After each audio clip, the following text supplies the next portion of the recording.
Assalamualaikum warahmatullahi wabarakatuh. Waalaikumsalam warahmatullahi wabarakatuh. Innal hamdalillah wassalatu wassalamu ala rasulillah sayyidina Muhammad ibn Abdillah wa ala alihi wa ashabihi wa man tabi'ahu wa nasarahu wa wala. Allahumma subhanaka la ilma lana illa ma 'allamtana innaka antal alimul hakim. La haula wa la quwwata illa billah, amma ba'd. Yang sama kita hormati Camat Pademangan, dalam hal ini diwakili oleh Bapak Sekcam beserta Kasih Kesra Pak Cahyo. Yang sama kita hormati Ketua Tim Penggerak PKK Kecamatan Ibunda Mariani Didit, karena istrinya Pak Didit. Serta yang sama kita hormati Ibunda Haja Yati Supartono.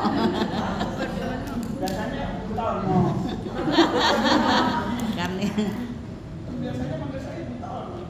ya itu kalau di luar kecamatan anak buah. Serta Ketua Tim Penggerak PKK tingkat kelurahan Pademangan Barat, Pademangan Timur, Ancol, dan tak terlupa kepada seluruh anggota Tim Penggerak PKK sekecamatan Pademangan yang insya Allah dirahmati Allah Subhanahu wa Ta'ala. Puji syukur kepada Allah Subhanahu wa Ta'ala. Salawat serta salam senantiasa tercurah kepada junjungan Nabi besar kita, Nabi Muhammad sallallahu alaihi wasallam. Bapak Ibu yang insya Allah dirahmati Allah Subhanahu wa Ta'ala, tadi saya mengutip apa yang disampaikan oleh Bapak Sekta. Ketika kita menghadapi tahun baru, sudah lupakan tahun yang lalu. Kita buka lembaran yang baru. Tetapi menjadi motivasi dalam kehidupan kita. Menghadapi tahun baru ini tidak ubahnya seperti kaca mobil. Artinya apa? Ke depan itu kaca mobil itu pasti terlihat lebar. Kenapa? Karena di depan banyak tantangan dan rintangan. Tetapi sungguh pun itu kaca yang lebar, lalu mobil itu punya yang namanya spion kanan dan kiri. Ini memberikan peringatan kepada kita. Sungguh pun tahun yang lalu telah berlalu, tapi ingat dong, biarpun kecil, lihat ke belakang. Khawatir kalau kita melupakan sesuatu yang di belakang, nanti akan menjadi musibah dalam kehidupan kita. Artinya belajar dari sebuah kegagalan agar kita semangat untuk mencapai tujuan yang kita harapkan. Maka filosofi ini adalah mari kita semangat menyambut tahun baru dengan kaca yang begitu lebar, karena tantangan dan rintangan yang akan kita hadapi begitu dahsyat di depan kita. Tetapi kita tidak pernah harus melupakan yang di belakang, karena khawatir apa yang di belakang ini bisa menjadi pelajaran hidup bagi kita, agar kita senantiasa hijrah menjadi orang yang selalu berubah untuk senantiasa istiqomah dalam iman dan takwa kepada Allah. Di kesempatan yang berbahagia ini pula, berbicara tentang tahun baru Islam, sebelumnya dalam catatan sejarah Islam, sebelum Islam memiliki yang namanya kalender Hijriah, maka nama kalender di orang-orang Saudi itu diberikan nama sesuai dengan peristiwa yang pernah terjadi. Pertama, kita tahu lahirnya Nabi Muhammad SAW itu tepat pada tanggal 12 Rabiul Awal tahunnya gajah gede apa kecil? Ya. Gede apa kecil? Gede. Kenapa disebut dengan tahun gajah? Karena pada saat itu pernah terjadi satu peristiwa yang besar. Bagaimana Raja Abraha di kota Yaman itu membangun tempat peribadatan yang serba indah dengan tujuan agar orang yang ibadah di Ka'batullah berpindah beribadah di tempat ibadah yang dibuat oleh Raja Abraha di kota Yaman. Tetapi singkat cerita, ketika bangunan itu sudah jadi, ada salah satu penduduk kota Mekah yang datang ke sana, bukan mau ibadah, tetapi justru dia itu mengotori tempat ibadah yang dibuat oleh Raja Abraha. Setelah melihat perilaku itu, Raja Abraha marah luar biasa, sehingga Raja Abraha punya tujuan akan ke kota Mekah untuk apa? Menghancurkan Ka'batullah. Maka raja mempersiapkan bala tentaranya dengan kendaraan gajah, salah satu binatang yang besar, binatang yang kuat, yang siap akan dibawa ke kota Mekah. Lalu utusan dari Yaman itu menuju kota Mekah, bertemu dengan pemimpin kota Mekah, tidak lain adalah kakeknya baginda Nabi besar Muhammad Sallallahu Alaihi Wasallam yang bernama Abdul Muthalib.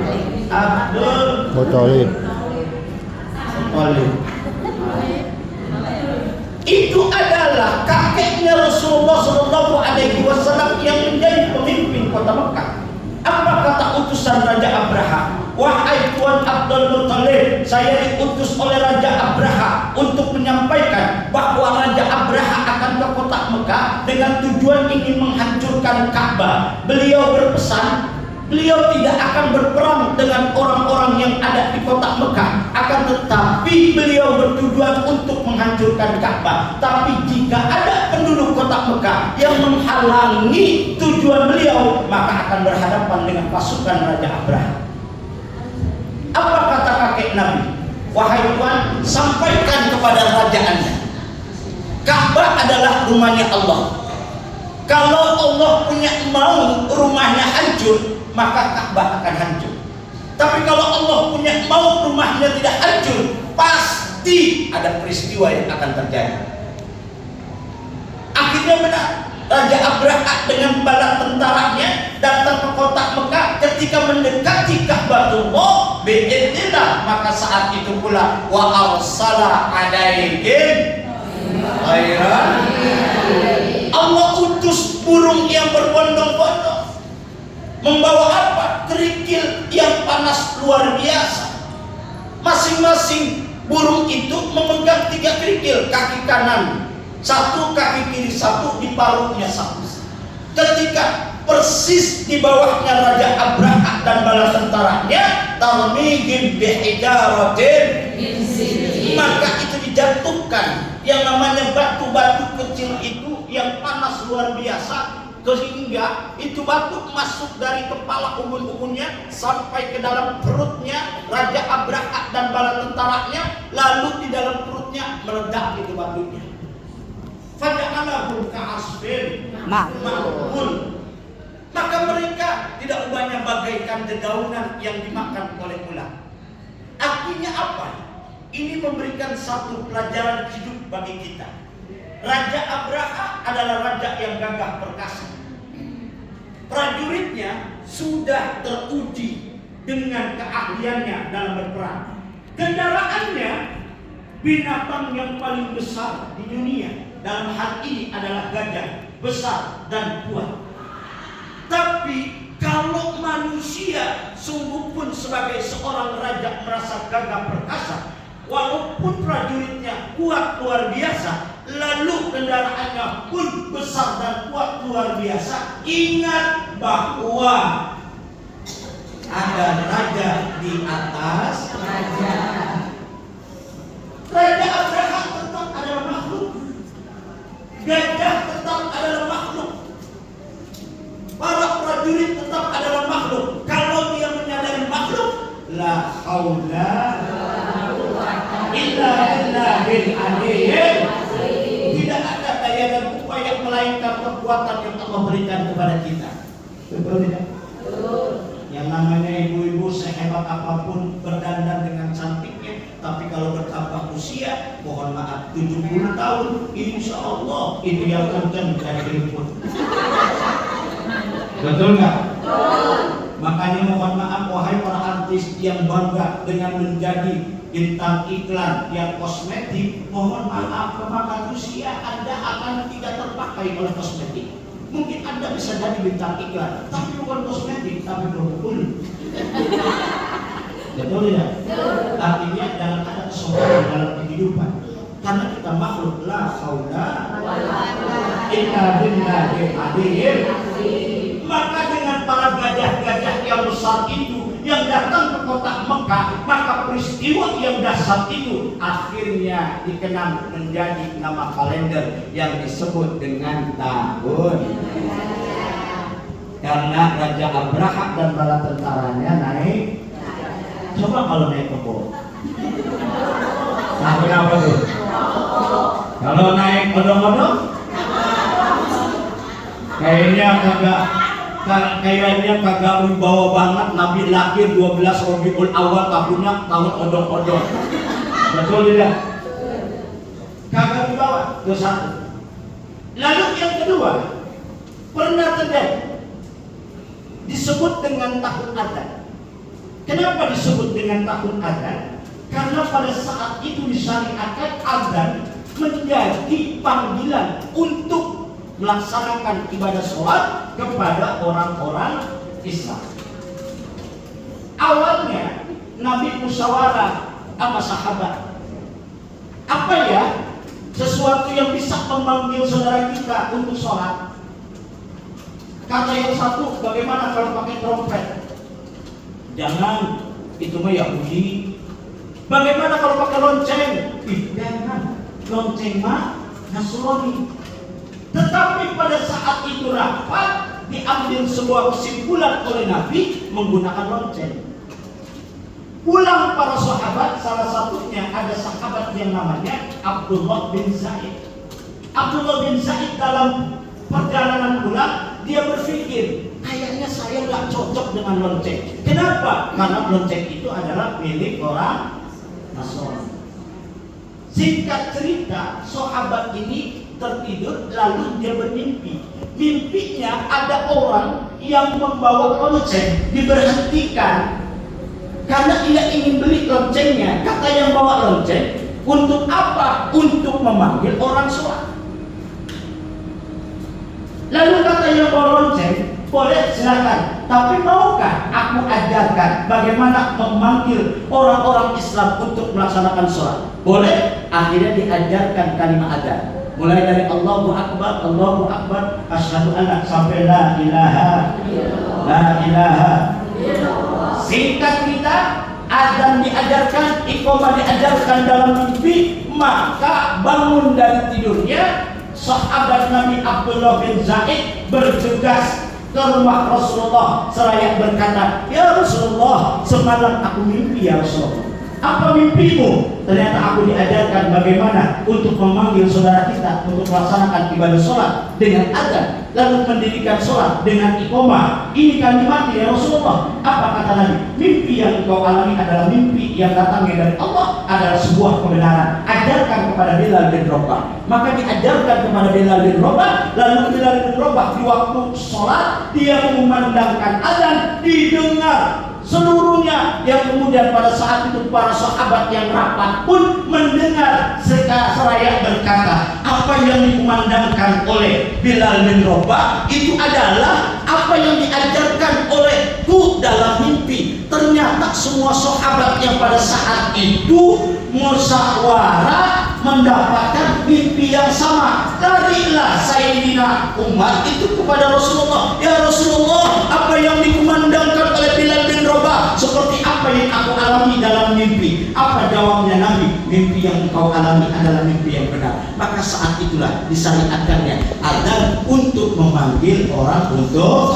sholat. Maka disebut tahun adzan. Ingat dalam sholat, hayya 'alal sholat, hayya 'alal falah. Mari kita sholat, mari kita gapai kebahagiaan dunia dan akhirat. Jadi kalau kita pengen selamat dunia akhirat, pengen mendapatkan kebahagiaan dunia akhirat, ingin mendapatkan kemenangan di dunia dan di akhirat, jangan tinggalkan sholat. Jangan tinggalkan sholat. Insya Allah. Tahun adzan. Saya menyampaikannya kecepatan tidak?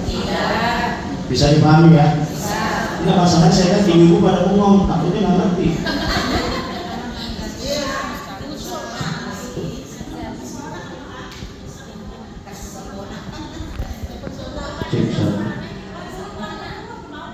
Kenapa?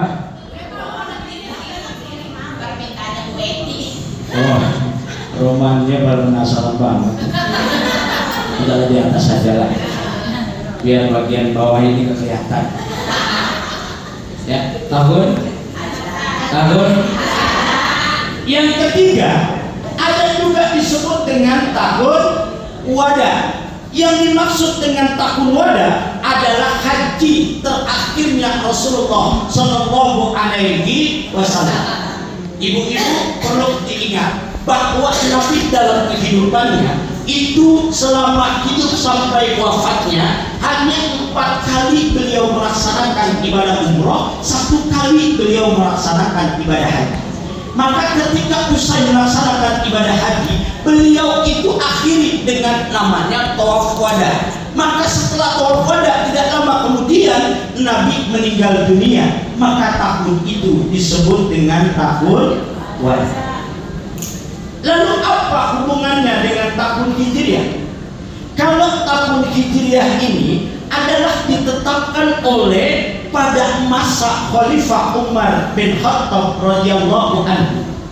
Ketika beliau di tahun keempat menjadi seorang khalifah, tepatnya di 17 Hijriah, pada hari Kamis tanggal 8 Rabiul Awal, musyawarah para sahabat untuk menetapkan nama kalender Islam.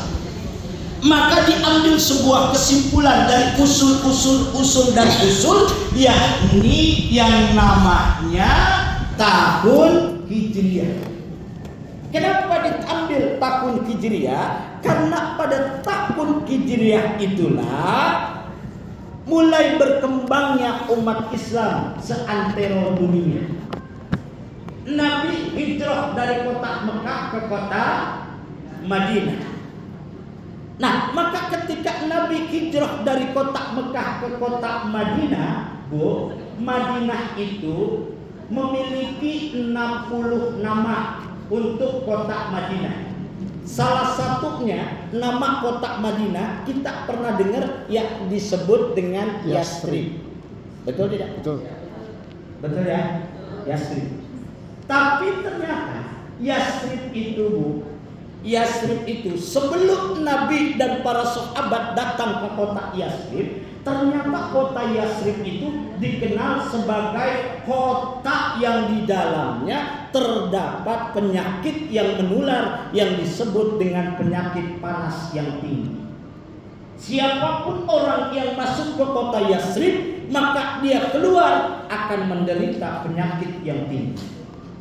Mungkin kalau kita menyebutnya COVID, panas yang tinggi luar biasa. Makanya Nabi katakan, setelah Nabi dan para sahabat itu datang ke kota Yasrib, Nabi berkata, "Man sama Madinatal Yasrib." Barang siapa yang menyebut kota Madinah itu dengan sebutan Yasrib, fastaghfirillaha azza wa jalla, maka mohon ampunlah kepada Allah, Tuhan yang maha tinggi. Kenapa? Dia taubat. Dia adalah kota yang baik, kota yang di dalamnya penuh dengan kebaikan. Setelah Nabi dan para sahabat ke kota Yasrib, ternyata kota Yasrib berubah menjadi kota yang baik, bukan kota yang di dalamnya ada penyakit yang menular. Kenapa? Karena ini pun salah satunya wasilah Nabi berdoa kepada Allah. Apa doanya? Allahumma habbib ilainal Madinah. Ya Allah, tumbuh kembangkanlah kecintaanku kepada kota Madinah. Kahubbina Makkah au asadda, seperti rasa cintaku kepada kota Mekah atau lebih. Allahumma barik lana fi sa'ina wa muddina. Ya Allah, berkahilah ini kota dengan sok dan mudnya. Wa sahih lana, dan berikanlah kesehatan di dalamnya. Wangkul ummaha minal juhfa, dan pindahkan penyakit panas ini ke kota Zuhfa. Makanya akhirnya ya kota Yasrib yang terkenal sebagai kota yang di dalamnya ada penyakit yang menular, wasilah doanya Nabi kepada Allah, akhirnya penyakit yang menular itu dipindahkan ke kota Zuhfa. Ini memberikan satu gambaran bahwa di antaranya ada satu keterangan, siapa yang masuk ke kota Madinah itu semuanya bisa masuk dari pintu mana saja, dan semua pintu dijaga oleh para malaikat Allah. Ada dua yang nggak boleh masuk ke kota Madinah. Satu adalah Dajjal, dan yang kedua adalah Ta'un, yakni penyakit yang menular. Sehingga diterangkan debunya kota Madinah itu menjadi obat dari beraneka ragam penyakit yang dialami oleh manusia. Artinya apa? Ketika di kota Madinah sudah netral saja, hirup udaranya, minta sehat walafiat sama Allah. Tapi jangan disedot, Bu. Mentang-mentang debunya obat disedot. Ya, sehat kagak, stres ya. Awas, insya kota apa namanya? Madinah. Jadi dong nggak boleh nyebut kota Yasrib. Kalau nyebut kota Yasrib, mohon ampun sama Allah. Ya, jadi kota Madinah. Nah, ketika Nabi ke kota Madinah, sampai di kota Madinah, hijrah dari kota Mekah ke kota Madinah, apa yang Nabi lakukan? Apa yang Nabi bangun? Nabi nggak bangun mall. Nabi tidak bangun tempat sekolah. Nabi tidak bangun madrasah. Nabi tidak bangun pondok pesantren. Tapi yang Nabi bangun tidak lain adalah masjid. Masjid apa yang pertama dibangun oleh Nabi? Tidak lain adalah Masjid Quba. Masjid apa? Quba. Masjid apa? Quba. Sebelah mana Ancol? Jauh ya? Jauh. Itu Masjid Quba, adanya nggak jauh dari Masjid Nabawi. Bahkan sekarang nih, saya kasih tahu, kalau yang sudah lama umroh, yang sudah lama haji, sekarang ini dari Masjid Nabawi ke Masjid Quba itu akses untuk jalan kaki sudah diperindah. Kanan kiri sudah banyak yang jualan, taman-taman sudah terlihat indah. Ini kerjaannya MBS Muhammad bin Salman, putra mahkota. Karena targetnya 2030 itu akan menjadi negara yang luar biasa. Makanya berangkat umroh ya, Bu. Insya. Mau bareng sama saya, Bu? Punya ongkosnya? Mimpi, Bu. Ya. Insya. Kalau ada yang niat pengen cepat, insya Allah saya berangkat bulan Agustus. Ya, kalau ada yang niat, saudara bingung cari travel, bingung nyari pendamping yang tepat, insya Allah bulan Agustus tanggal 28 saya membawa jamaah untuk keberangkatan umroh. Ya, dari PT Basmar Travelindo Sejahtera. Mudah-mudahan semua yang hadir bisa berangkat. Amin. Tapi jangan semuanya, nanti pengajian PKK-nya libur. Tuh. Ketika Nabi sudah membangun masjid, apa tujuan masjid? Masjid itu adalah tempat sujud. Tetapi di balik itu ternyata masjid ini adalah simbol dari persatuan dan persaudaraan umat Islam. Karena siapapun yang masuk ke dalam masjid, kita nggak pernah memilah engkau dari negara mana dan bangsa apa. Kita tidak pernah melarang engkau dari suku apa. Kita tidak pernah melarang apa status sosialmu. Kita tidak melarang laki ataukah perempuan, dewasa, remaja, apakah anak-anak. Ketika engkau masuk ke dalam masjid, engkau takbir yang sama, engkau rukuk yang sama, engkau iktidal yang sama, engkau sujud yang sama, engkau kemudian menyembah Tuhan yang sama, Allah Subhanahu wa taala, menghadap kiblat yang sama yakni Ka'batullah, mengikuti ajaran yang sama baginda Nabi Muhammad sallallahu alaihi wasallam, maka kita akan terikat dengan kalimat innamal mu'minuna ikhwah. Sesungguhnya orang yang beriman itu adalah bersatu, bersaudara, bersatu. Umat Islam akan teguh, bercerai umat Islam akan. Makanya semangat tahun baru Hijriah ini diantaranya yuk jaga persatuan dan persaudaraan di antara kita. Pilpres sudah selesai, bentar lagi pilgub. Jangan sampai berbeda pilihan akan membuat pecahnya kebersamaan dan persatuan di antara kita. Karena tim penggerak PKK ini harus satu visi, satu misi. Kalau berbeda visi dan misinya, maka akan menghancurkan tujuan dari PKK itu sendiri. Oleh sebab itu semangat dari Hijriah ini, tahun baru Islam ini, jaga nilai-nilai persatuan dan persaudaraan umat Islam. Makanya Nabi bangun ketika hijrah dari kota Mekah ke kota Madinah adalah masjid yang pertama agar manusia ingat kepada Allah, untuk senantiasa sujud kepada Allah. La ilaha illallah, la ma'budu illallah, tidak ada Tuhan kecuali Allah dan tidak ada yang wajib kita sembah kecuali Allah Subhanahu wa ta'ala. Maka di balik itu pula setelah masjid tempat sujud, maka masjid juga simbol persatuan dan persaudaraan umat Islam. Maka jaga ukhuwah di antara kita. Insya Allah. Ini baru satu tema lagi sampai jam 1. Lalu yang kedua, ketika masuk bulan Muharram, sebagaimana tadi Pak Sekdan sampaikan ayat Allah di dalam Al-Quran surah At-Taubah yang dibaca oleh sang Qari'ah, yakni ayat 36, di antaranya minha arba'atul hurum. Di dalamnya itu ada 4 bulan yang dimuliakan, salah satunya adalah bulan Muharram. Maka Nabi pernah ditanya, ya Rasulullah, setelah sholat wajib, sholat apa yang paling utama? Nabi sampaikan sholat yang paling utama adalah sholat sunnah di tengah malam. Kita bangun nggak tengah malam? Ngapain? Terima kasih. Loh, mohon maaf, kejujuran itu lebih mahal daripada sebuah simbolitas. Betul tidak? Ya. Betul tidak?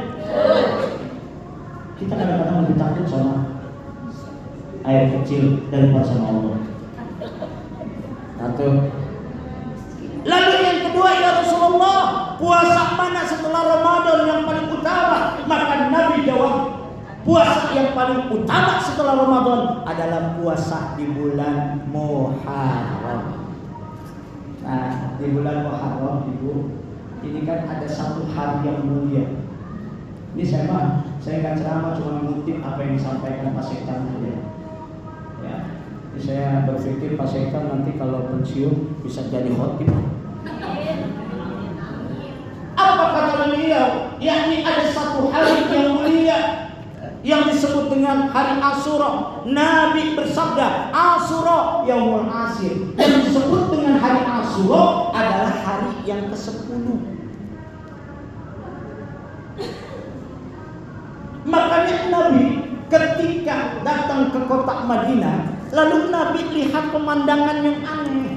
Apa melihat pemandangan yang aneh? Ternyata Nabi melihat orang-orang Yahudi tepat di tanggal 10 Asyura, dia itu bersukaria, bergembira ria, lalu melaksanakan ibadah puasa. Nabi tanya, ini puasa apa? Kenapa kalian bergembira?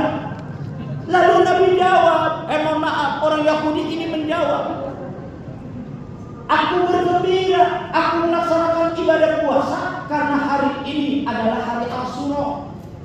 Kami bergembira ria karena Nabi kami, yakni Nabi Musa alaihi salam beserta Bani Israel kala itu diselamatkan oleh Allah Subhanahu wa taala dari kejaran Raja Fir'aun dan bala tentaranya di laut Merah.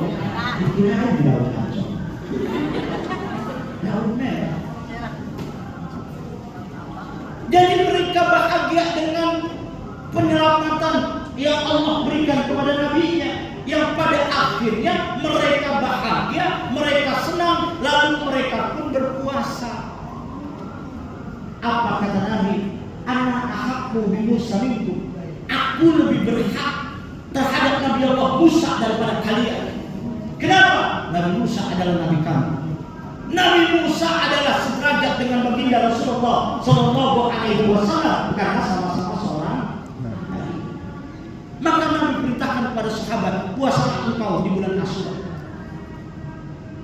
Ketika Nabi sabdakan demikian, maka sahabat berpikir, ya Rasulullah, kalau kita puasa di tanggal 10 Asyura, berarti kita sama dong dengan hari rayanya umat Yahudi. Mereka puasa di tanggal 10 Muharram, berarti puasa kita sama dong dengan orang Yahudi. Maka mendengar perkataan itu, Nabi bersabda, seandainya Allah panjangkan umurku sampai ketemu Muharram tahun depan, maka aku akan puasa di tanggal 9 yang disebut dengan hari Tasu'a, lalu puasa di tanggal 10 yang disebut dengan hari Asyura, ya, untuk membedakan puasanya Asyuranya umat Islam dengan orang Yahudi. Walaupun biidznillah, atas izin Allah, Nabi wafat sebelum ketemu bulan Muharram. Tapi Nabi sudah sampaikan, jika Nabi panjang umur, Nabi akan puasa di tanggal 9 dan 10, hari Tasu'a dan hari Asyura. Artinya sungguh pun Nabi belum mengerjakan, tapi Nabi sudah perintahkan, sudah sampaikan, sungguh pun ini adalah puasa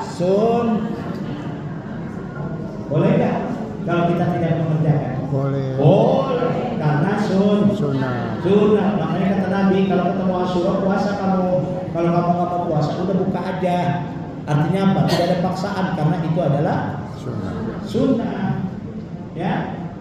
Nah, kapan hari Asyura kita? Insya Allah kalau yang tanggal 1-nya hari Minggu hari Ahad yang lalu tanggal 7, maka insya Allah nanti tanggal 10-nya hari Selasa.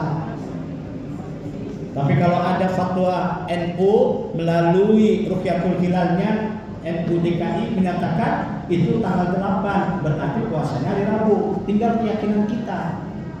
Jadi kalau memang tanggal 10-nya hari Selasa, berarti puasanya Senin, Selasa, Tasu'a dengan Asyura. Tapi kalau kita meyakini hari Senin itu tanggal 1-nya, berarti puasanya hari Rabu. Jadi Selasa dan Rabu, Tasu'a dan Asyura. Bahkan saya punya guru mengingatkan, Bu, kalau hari Asyura itu ya usahakan bisa memberikan hidangan yang berbeda dengan hidangan hari-hari biasa. Contoh, kita jarang-jarang makan daging, maka pada malam Asyura itu bikin daging. Walaupun kita beli daging cuma seperempat, bumbu rendangnya banyakin, airnya agak lebihin. Yang penting makan dengan betul tidak? Betul. Betul tidak? Betul. Iya. Ustaz, saya nggak mampu beli daging walaupun seperempat. Ngapain sih dibikin susah? Ibu datang aja ke warung beli Indomie rasa rendang. Loh, bener nggak? Sekarang saya mau tanya, kita makan Indomie rasa rendang, itu rasanya seperti rendang bukan? Seperti. Iya, beli 3, dimakan rame-rame. Itu yang namanya keluarga harmonis. Seia, sekata, seayun, selangkah. Ada sama dimakan, kagak ada sama dicari. Kan begitu. Betul tidak? Mana orang mana sing penting.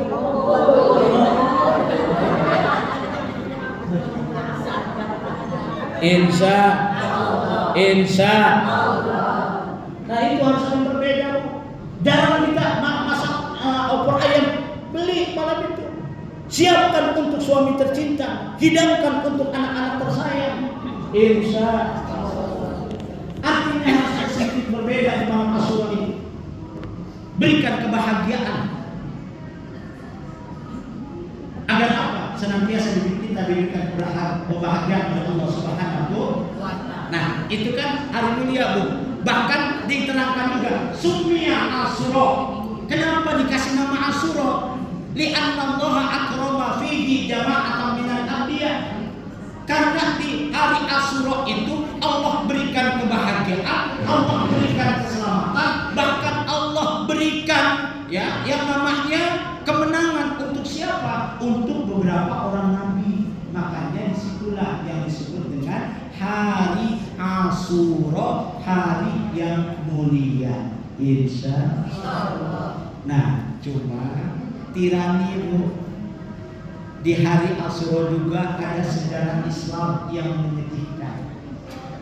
Ini sudah diprediksi oleh Rasulullah ketika cucunya yang bernama Husain itu dipangku sama Nabi, duduk dengan para sahabat. Tiba-tiba ini cucu ini mainin pasir di kepak-kepak. Sahabat melihat, menyaksikan, lalu bertanya, ya Rasulullah, itu ya Sayyidina Husain sedang mengepak pasir. Apa sih maksudnya? Apa kata Nabi? Karbala. Karbala, bencana musibah akan menimpa cucuku karena dia akan mati terbunuh oleh orang-orang sesat. Ternyata itu terjadi tepat di tanggal 10 Muharram di padang Karbala. Tahu padang Karbala, Bu? Tahu padang Karbala, Bu? Rasulullah SAW Timur. Di padang Karbala pada saat itu cucu Nabi yang namanya Sayyidina Hasan, Bu, itu diracuni. Sekarang kalau boleh pilihan, Ibu kira-kira mau diracuni apa dimadu? Kayaknya dua-duanya nggak mau ya. Susah juga ya pilihannya. Sayyidina Hasan diracuni, lalu Sayyidina Husain dipenggal kepalanya. Dengan 72 para sahabat dibunuh oleh Yazid bin Muawiyah, tepatnya di padang Karbala, yakni di negara Irak. Makanya Karbala, bencana musibah akan menimpa cucuku. Dia akan mati terbunuh oleh orang-orang yang sesat. Palanya, Bu. Makanya mohon maaf nih Pak Tayo, saya dulu lagi remaja hobinya main bola. Ibu jangan lihat badan saya model begini. Enggak, kalau dulu itu saya langsing, Bu, kecil mungil. Ya, karena kalau dulu nggak kenal berkat. Kalau saya jadi ustadz kenal berkat. Ya. Tuh bola, Bu. Apa kata almarhum, saya punya abang, saya punya ayah. Silakan kamu main bola, tapi satu saat engkau tahu sejarah bola, maka engkau akan berhenti dengan sendiri. Ternyata sejarah bola itu dari padang Karbala. Kepala cucu Nabi itu dijadikan bola. Bala itu adalah bencana, Bu. Bala adalah bencana. Akhirnya dari situ pensiun, Bu. Walaupun masih demen sih nendang-nendang. Nah itu padang Karbala. 72 sahabat itu terbunuh di padang Karbala. Maka yang tersisa tinggal siapa? Anak-anak yang tak berayah. Makanya kita punya negeri, kita punya negara kesatuan Republik Indonesia dengan para tokoh-tokoh agama kita yang luar biasa saat itu mengangkat peristiwa padang Karbala menjadi Hari Anak Yatim. Hari Anak Yatim. Kira-kira kalau Pak Cahyo nyantunin enaknya sama anak yatim apa sama emaknya? Subuh nih. Dua-duanya ya. Dua-duanya Pak Cahyo. Ya. Maknya sama. Ya, maknya anaknya cukup 10.000, emaknya 100.000. Ya. Itu anak yatim, maka diangkat menjadi peristiwa Hari Anak Yatim. Bahkan orang Jawa itu mengambil peristiwa Asyura itu di padang Karbala menjadi peristiwa berkabungnya umat Islam. Makanya ada satu tradisi orang Jawa, mohon maaf lahir batin. Ada tradisi orang Jawa kalau masuk bulan Muharram sampai akhir Muharram pantangan dia mengadakan hari-hari yang sifatnya perayaan. Betul kan? Betul. Pindah nggak boleh, ya, nikahin. Ya Allah, udah ngeban padahal. Hitanan nggak boleh. Apakah benar di Muharram itu tidak boleh? Tidak. Itu hanya mengambil peristiwa padang Karbala, yakni mengambil peristiwa itu menjadi sebutan hari berkabungnya umat Islam. Kayaknya nggak layak deh kalau kita sedang berkabung, kita merayakan khitanan, kita merayakan pernikahan, kita pindahan rumah yang sifatnya senang-senang. Kalau orang berkabung itu justru lebih banyak berdoa. Nah itu. Tapi kan kadang-kadang orang tua kita lain. Kenapa nggak boleh kita nikahan di Muharram, Mak? Itu kata nenek dulu. Betul nggak? Neneknya ditanya, "Nek, kenapa saya nggak boleh nikah di bulan Muharram?" Itu kata orang tua dulu. Kenapa demikian? Pantangan. Yang jadi masalah pantangannya kenapa? Udah nggak usah nanya-nanya. Ikutin aja. Akhirnya cucu atau anak jadi korban. Betul? Nah ini jadi pelajaran bagi guru yang sebenarnya Muharram itu bukanlah hari yang sial. Cuma kita mengambil peristiwa padang Karbala akhirnya menjadi bulan berkabung. Makanya di bulan Syawal juga mohon maaf itu terkadang orang Jawa suka bikin bubur merah, bubur putih. Kalau di Aceh disebut dengan Hari Atan Uten, Hari Hasan Hussein. Nah kalau kita disebut dengan Hari Anak Yatim. Makanya dengan tema hari ini, satu, jaga ukhuwah kita, jaga persatuan dan persaudaraan di antara kita. Yang kedua, yuk tumbuh kembangkan kepedulian kita di antaranya kepada anak yatim. Kenapa demikian? Pernah nggak sih kita berpikir, mohon maaf lahir batin, ketika hari raya Idul Fitri kita bisa melihat anak-anak yang berayah dan beribu menggunakan pakaian yang serba bagus, lalu dia memegang uang yang banyak karena dikasih sama kedua orang tuanya, betul? Tapi anak yang tak berayah, bahkan mungkin lengkap tak beribu, anak yatim dan piatu, dia menyaksikan temannya bergembira ria di malam takbiran, maka dia hanya mampu meratapi nasib. Dia hanya berkata, "Ya Allah, seandainya ayahku masih ada, ya Allah, seandainya ibundaku masih ada, yakin ya Allah, aku akan dibawa ke pasar untuk membeli pakaian yang serba indah. Aku akan diberikan uang oleh ayah dan bunda di malam takbiran. Tapi kini ayah telah tiada ya Allah. Ibunda sudah tidak ada. Lalu aku akan minta kepada siapa?" Menangis dia di pinggir jalan. Menangis dia di pojok-pojok gang, meratapi nasib karena takdir Allah yang mendahului ayahnya meninggal dunia. Ketika itu anak bermain dengan teman-temannya, anak-anak yang berayah beribu punya uang, lalu dia beli makanan, lalu dia beli minuman. Hati dia hanya berkata, ya Allah, nikmatnya makanan itu, ya Allah, nikmatnya minuman itu. Seandainya saya punya teman, ya Allah, bisa berbagi walaupun sesuap, bisa berbagi walaupun seteguk air minuman itu, ya Allah, maka akan membuat diriku menjadi bahagia. Tapi apa yang terjadi? Belum tentu temannya bisa setia dan berbagi kepada anak yatim. Yang ada mereka hanya nonton, meratapi nasib. Belum lagi Bu, ketika dia bermain, namanya anak-anak belum memayis, belum mengenal mana yang baik dengan yang buruk. Apa yang terjadi? Mereka jorok-jorokan, mereka dorong-dorongan, terjadi jatuh, kecelakaan anak yatim. Kalau anak yang berayah beribu, dia akan menangis, dia akan lari ke rumah, dia akan cari ibunya, dia akan cari ayahnya untuk minta dipeluk. Kenapa? Pelukan sang ayah, pelukan sang ibu itu bisa meredam kesedihan seorang anak. Tapi apa yang dialami oleh anak yatim? Dia menangis, dia merintih kesakitan, dia mau lari ke rumah, ayah sudah tidak ada, mau lari ke rumah, ibunda sedang bekerja. Pada siapa dia akan butuhkan pelukan kasih sayang?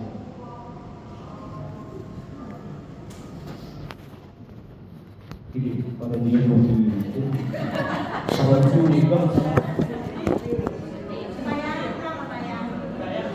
ngantuk ya? Dah 5 menit aja. Ya, Bu, kepedulian kepada siapa? Anak. Kata Nabi Adam, wa kafilul yatim kahatayni fil jannah. Aku bersama dengan orang yang menyayangi, mencintai anak yatim, nanti bersamaku di surga bagaikan jari telunjuk sama jari tengah. Amin ya rabbal. Bahkan Nabi katakan, siapa yang mau hatinya lembut, hajatnya diijabah sama Allah. Kemudian mereka santuni dan sayangi anak yatim. Belai rambutnya. Bahkan ada satu keterangan, satu rambut anak yatim itu bernilai 10 kebaikan. Makanya Bu Camat, nanti kalau santunan anak yatim, jangan sampai ada anak yang botak. Seperti belum sekarang. Kalau nggak ada rambutnya, iya kan? Iya.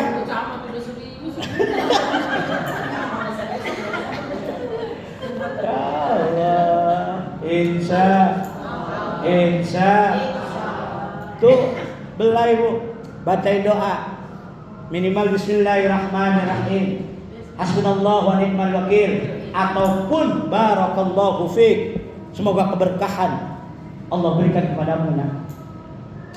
Maka apa yang menjadi hajat kita insya Allah akan diijabah. Maka hati yang keras ini insya Allah akan lembut. Dan perlu kita ketahui, belayan yang kita berikan itu sebagai pengganti belayan orang tua yang telah meninggal. Makanya inilah yang dibutuhkan wujud kepedulian, semangat di tahun baru, tidak lain adalah kepada mereka anak-anak yang sudah tak berayah. Mudah-mudahan nanti di tanggal 10 Muharram Ibu Camat mampu menggerakkan seluruh kader-kader PKK-nya untuk bisa peduli kepada saudara-saudara kita, di antaranya adalah anak yang kini sudah tak berayah. Berikan kepada mereka kebahagiaan, berikan kepada mereka kasih dan sayang. Dan ingat, belayan yang ibu berikan itu pengganti belayan kasih sayang dari orang tua yang telah tiada. Ini sobat apa? Udah ya. Berarti kan ukhuwah sudah dengan simbol masjidnya di kota Madinah, yakni Masjid Quba. Jaga yuk persatuan dan persaudaraan umat Islam. Lalu yang kedua, kepeduliannya, yuk di 10 Muharram, sungguh pun hari yang mulia, ternyata terjadi tirani, yakni berkabungnya umat Islam atas meninggalnya cucu Rasulullah. Bu, Cucu Rasulullah itu Sayyidina Hasan dan Sayyidina Husain adalah cucu yang paling disayangi oleh Nabi. Nih Bu, sampai-sampai ke takbiran itu cucu Nabi belum punya pakaian.